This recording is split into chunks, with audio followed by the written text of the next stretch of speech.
You guys do know I'm a student driver, right? Which means Kyle is the guy putting the brake on, thank God. And the rest of you are in the back seat, and I'm sorry about that. I mean, I really am. I'm heckle away, we're bound to crash because I'm not sure what I'm doing. I said, I'm not joking. So anybody in here have kids?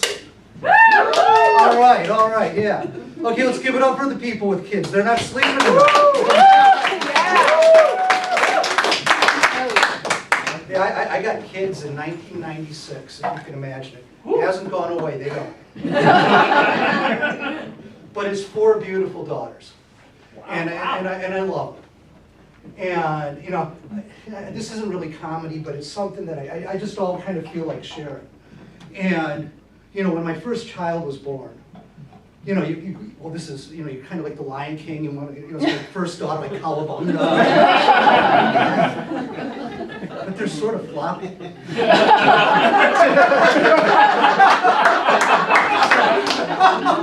I didn't think that was a good idea. So what I did is, you know, I laid down, I laid her on my heart, I could feel her heart beating against me. Yeah, it was beautiful, it really was. It's just an intense experience. And I learned from a witch friend of mine that was called a heart kiss. So, I mean, it wasn't joking, it was really. So anyway, you know, the question is, you know, how do you get 4 kids? I mean, I think you know how I got 4 kids. The other part was great. I mean, you're wondering, why did I get 4 kids? Me too. No, well, first off, we had 1 kid. And, I mean, anyone who has kids knows that, you know, you get one of those, whatever, those carry-on things, and you carry your kid around like a tote bag. It's great. You know, wherever you want to go. You go in the restaurant, they have first 3, 4, up to 6 months, put them down, they're there. They're great. You know, you can eat, everyone comes up to you, look at the kid, and you're such a wonderful parent. So, you're thinking, I got this. So by the time the thing starts moving, you're already number 2's in the oven. And you're just beginning to realize you may have problems. So that's how I got to. We wanted 4, so we did get 4. But yeah, that was problematic. And you guys do know they move. I mean, that's kind of creepy, right? Because, I mean, you don't know it at first. And the way I realized this, which is kind of awkward, was, you know, I run. I ran a lot more when I was younger. And I put my daughter down next to me while I'm getting my running shoes on. I had it, you know, all set.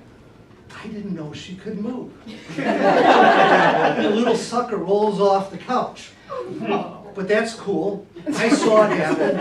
I put my foot to arrest her fall. Yeah, except I kicked her in the head. So I'm calling the ER.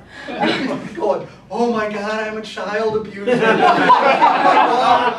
head, I'm throwing her. You know, they're like, is she throwing up? And, you know, and I'm like, no. And they're like, she's just fine. But that, you know, when you're a first-time parent, you freak out. So, you know, the other thing that happened that was freaky weird was, you know, the first time they go on formula. Have you ever done that? Yeah, they go on formula. They get off of breastfeeding, they go on formula. And if you're like me, your wife sends you into the supermarket to get the formula. Do you know how many formulas there are in the supermarket? And you're standing there going, oh my God, what if I give my kid the wrong one? And it's like, wow. So, but the 4th kid, like, yeah, we use this one or this one, it doesn't matter. So anyways, that was part of the fun of having kids. So we had a great nanny. And we called her Baba. She was Polish, and she took care of all the kids. And she taught them Polish words, like Jetsko, which was baby, Zion, which is rabbit, Golas, which was naked. You know, she's like, oh, you're right around Golas. So all my kids knew naked. And so I like to take them to museums because, you know, after a while you get bored being at home, especially in Chicago in the winter.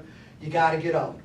So I took my 2 youngest, or my 2 oldest at that point, but they were the 2 youngest, and my second one must have been 2, to the art museum. And we went down to the sculpture garden. And I'm walking around, and I put, you know, this is still when you could put kids on your head. I have my 2-year-old on my head, and she's looking at the statues, and she's going, "Go us, Daddy. Go us." And I go, thank God she's not saying naked. But then I forgot there's a lot of Polish people. So, yeah, I mean, lots of fun experiences like that with my kids. You know, but you get frustrated from time to time with your kids. I mean, we would take them out, we go ice skating. I don't, you know, I'm not like an ice skating aficionado where the girls go around and they do the circles. I'm a hockey player. So my kids would go out and they're getting into all of that, and I'm like, we're not doing this. So what I did is I taught them how to play with sex dolls. Well, you know what I'm talking about, Barbie, right? We had a bunch of them convenient, because they always had their Barbies and we're on the ice. I'm like, hey, look, we can take the Barbie and play hockey with it and kick it with our skates. And that was all going real well and good until, you know, we're having a blast playing with the Barbie. And all of a sudden, one of my daughters makes an accident and chops Barbie's head off. And there were tears, except for one. And that one now works at Google and is doing quite well.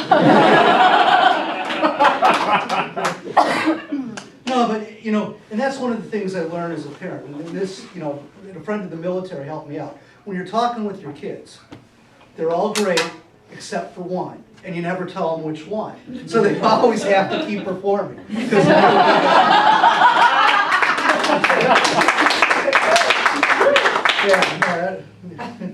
So,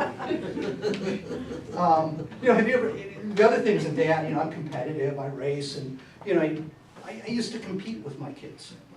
And so, you know, I mean, what are you going to do, compete with a 3-year-old? I mean, come on, they're easy to distract. Look over there, and you can beat them. So I never won. You know, I would try really hard, but at the end, Dad might fall down or do whatever, and the 3-year-old would run on and beat me.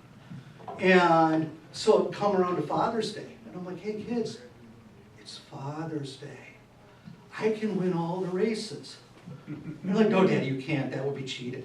So I never got to win. But I'm still real competitive, right? And how the worst part is they're like 20.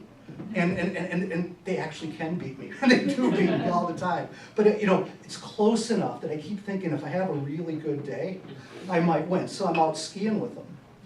And, you know, edibles are legal. I happen to have some.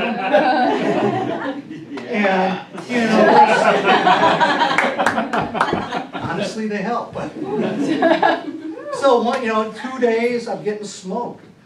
The 3rd day, I start doing really well. I'm talking to my daughter. I said, hey, I'm doing a little bit better than you. She goes, yeah, Daddy, that edible kicked in. So I'm like, you know, it may not be better, but I can bring the edibles. So, yeah, and there's lots and lots of fun with my kids. And, you know, kind of one last thing that I want to leave you with is something unusual that happened, you know, as I was raising the kids. We had 2 neighbor kids that would come over and just come in and out of the house. So they were like good friends. And we had a beautiful house that had been renovated, all this wallpaper and stuff. And so they came in and they came into the dining room. And we're hanging out. And the neighbor boy says to me, he goes, hey, Jim, I got to go to the bathroom. I'm like, no problem. And the kid's like 4. He's potty trained. You know, I'm like, I'll take you to the bathroom. And we got a little powder room off to the side. So I line them up on the toilet. And I got 4 daughters. So they all got to sit on the potty. Now, I'm not going to do this to a man, a young boy. I